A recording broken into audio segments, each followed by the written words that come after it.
আজকে বারুইপুরের ঘটনা নিয়ে অভিষেক বন্দ্যোপাধ্যায় কি বলছে শুনুন। বলছে আমরা যত দূর যেতে হয় যাব, এর জন্য হাইকোর্টে যাব, সুপ্রিম কোর্টে যাব, গিয়ে এই মামলা আমরা করব। দেখুন অভিষেক বন্দ্যোপাধ্যায় কি বলছে।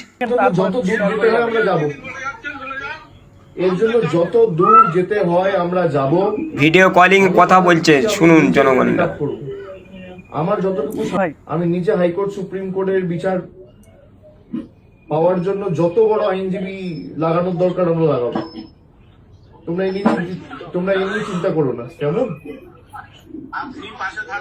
আমি আছি, আর আমি 2-1 দিনের মধ্যে গিয়ে দেখা করবো।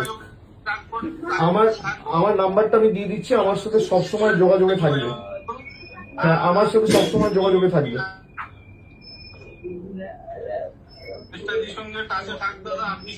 আমার সাথে যোগাযোগে থাকবে, আর আমি 1-2 দিনের মধ্যে গিয়ে দেখা করে আসবো।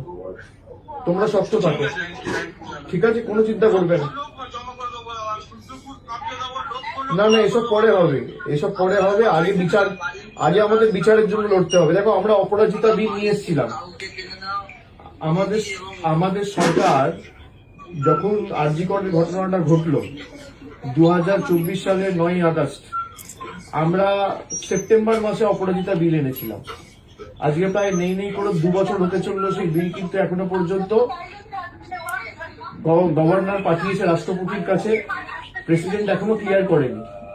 আমাদের ক্যাবিনেট থেকে পাস করিয়ে বিল অ্যাপ্রুভ করিয়ে, সেই বিল যদি পাস হতো, এরকম বর্বরচিত নৃশংস ঘটনা ঘটতো না।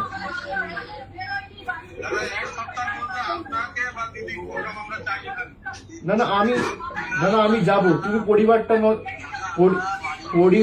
তুমি ওর বোনকে দাও একবার।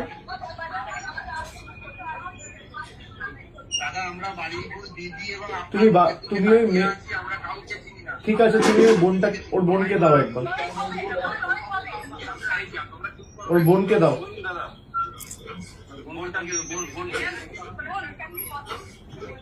শোনো বোন আমার, শোনো, এর জন্য তোমরা শক্ত থাকো, ঠিক আছে?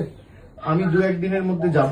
তো সবার কাছে আমার অনুরোধ এবং রিকোয়েস্ট থাকবে, ভিডিওখান অবশ্যই সবাইকে দেখার সুযোগ করে দিবেন। দেখেন এখানে কিন্তু অভিষেক ব্যানার্জি কি বললো, ভাইটাকে সাপোর্ট দিয়ে মানে আর কি আগলিয়ে রাখলো যে আপনি থাকবেন, সবকিছু বিচার হবে, টেনশন নেবেন না। আপনাদের এটাই বলবো, ভিডিওটা অবশ্যই সবাইকে দেখার সুযোগ করে দিবেন। মা বাবার শরীরের